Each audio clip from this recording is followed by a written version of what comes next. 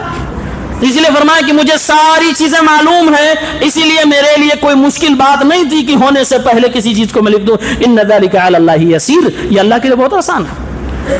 کیوں لکھا؟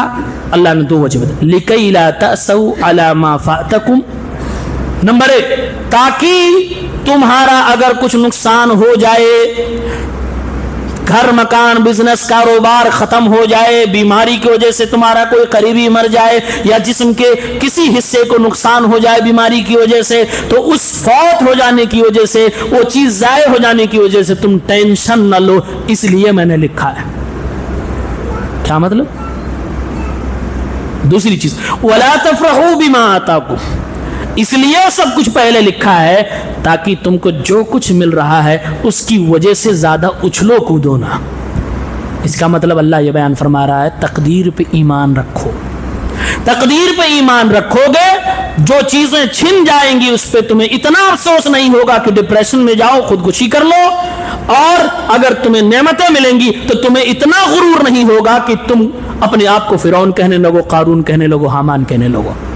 گویا کہ اللہ فرما رہا ہے نعمتیں چھنیں گی تو درد ہوگا، اس میں کوئی حرج کی بات نہیں، لیکن اس درد کو لے کر اتنا آگے بڑھ جاؤ کہ ایسے لگے کہ تم تقدیر کو نہیں مان رہے ہو، مرے جا رہے ہو کہ نہیں یار میرے ساتھ کیوں ہو گیا، کیسے ہو گیا، نہیں ہونا، ارے لکھا تو ہو گیا، بات ختم. قدر اللہ ما شاء فعل، بات ختم ہو گئی.